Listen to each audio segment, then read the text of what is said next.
जय श्री कृष्ण। राधे राधे भक्तजनों। वैशाख मास का 7वां दिन और 7वां अध्याय सुनाने जा रही हूँ। श्री नारद जी बोले, मिथिलापुरी का धर्मात्मा राजा इस अद्भुत चरित्र को देखकर हाथ जोड़ सुख पूर्वक बैठ गए।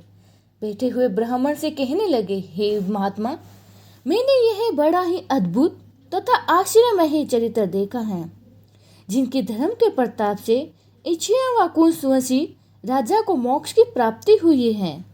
इस धर्म को विस्तार से समझाइए, कृपया कर मुझे सुनाइए।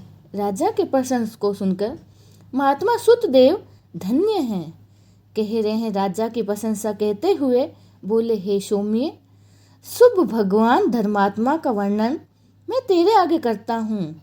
इनको जान लेने से प्राणी संसार की जन्म आदि बंधनों से छूट जाता है। वैशाख में जो धर्म है, जैसे जल का घड़ा देना, प्याऊ लगाना, मार्ग में साया करना, बावड़ी, कुआं, तालाब, धर्मशाला बनवाना, सूर्य उदय से पहले प्रतिदिन स्नान करना, मधुसूदन भगवान का सुगंधित कोमल पुष्पों से पूजा करना, कथा सुनना, मार्ग से थके हुए को हवा करना, श्रम को दूर करने वाले गोरस गुड़ का शरबत पिलाना, जूता, खड़ाऊ, छतरी, पंखा, तिल, शहद, ईख, कपूर, कस्तूरी, चंदन आदि सुगंधित वस्तुएं, स्याह, खाट, फल, दही, नैवेद्य इत्यादि दान करना, गौ को घास डालना, अन्न दान करना, शरीर पर तेल आदि मंदन न करना, पत्तों पर भोजन करना, यह सब धर्म वैशाख मास में उत्तम है। स्त्री को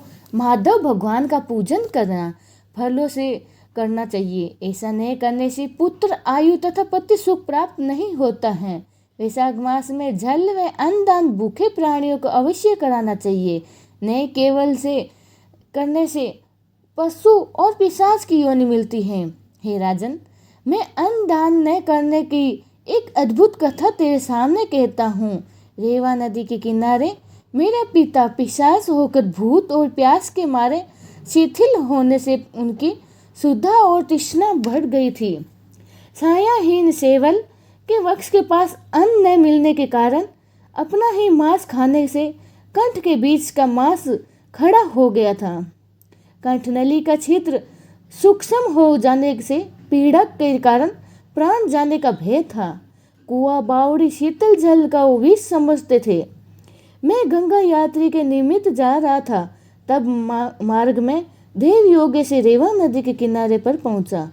वहां ये अद्भुत दृश्य को देखकर साल्यमली के वृक्ष की जड़ में एक पिशाच भूखा प्यासा चिल्लाता हुआ अपना ही मांस खा रहा था। वह पापी मुझे मारने के लिए दौड़ा, परंतु मेरे तेज के मारे निहत हो गया। मेरे हृदय में दया उत्पन्न हुई। मैंने उससे कहा, डर मत, तू कौन है? जल्दी बता, तुझे कष्ट से अभी छुड़ा दूंगा। मेरे ऐसे कहने पर अपना पुत्र मुझे ने जान कहने लगा कि पहले मैं अनार्थ देश में भूराख्य नगर में जन्मा था। मेरा नाम मैत्रेय था और संस्कृति गोत्र में उत्पन्न हुआ था। तप, दान, विद्या, यज्ञ आदि से मेरी बड़ी ही निष्ठा थी। मैंने संपूर्ण विद्या पढ़ी और पढ़ाई संपूर्ण तीर्थों में स्नान किए। हे अंध, मैंने भिक्षा के लोभ से वैशाख मास में अन्न का दान नहीं किया था। इससे विचार होते हैं कि इसी कारण मुझे पिशाच की योनि मिली। अब मेरे घर पर सुतदेव जी का नाम का एक पुत्र है, जो बड़ा ही खाद्यवान है। उसने मेरी यह दशा कह देना कि तेरे पिता अन्न दान न करने की वजह से स्वर्ग नहीं गए और नर्मदा नदी के तीर पर पड़ा दुखी हो रहा है। अपना ही मांस खाकर वृक्ष की जड़ पे पिशाच बनकर बैठा हुआ है। अतः पिता को पिशाच योनि से छुड़वाने के लिए वैशाख मास में प्रातः काल स्नान कर विष्णु भगवान की पूजा भक्ति पूर्वक जल से मेरा तर्पण करें। फिर किसी ब्राह्मण को अन्न दान करें, जिससे मैं विष्णु पद को प्राप्त हो जाऊं। यदि तुम मुझ पर दया करोगे तो तुम्हारा कल्याण होगा। अपने पिता की ऐसी बात सुनकर दुख के मारे उनके पांवों पर बहुत देर तक लकड़ी की भांति पड़ा रहा और अपनी निंदा कर नेत्रों से आंसू भर आए और कहने लगा, हे पिताजी, तुम्हारा पुत्र मैं ही हूँ। देव योग्य से यहाँ आ गया था। अब तुम्हारे बताए हुए अनुसार यात्रा करके शीघ्र ही घर जाकर मेष की संक्रांति में विष्णु भगवान को निमित्त अन्न अर्पण करूंगा। पिता की आज्ञा अनुसार मैंने तीर्थ यात्रा कर घर आया और वैशाख के महीने में अन्न दान किया। तब मेरे पिता पिशाच योनि से मुक्त होकर विमान पर चढ़े और मुझे आशीर्वाद देकर विष्णु लोक को गए, जहाँ से फिर नहीं आते हैं। इसीलिए अन्न दान सब शास्त्रों में सबसे बड़ा धर्म है। और हे राजन, यह सब धर्मों का सारभूत है जो मैंने कह दिया है। अब और किस बात को सुनने का कोई तेरी इच्छा है सो पूछ, मैं तुझसे सत्य कहूँगा।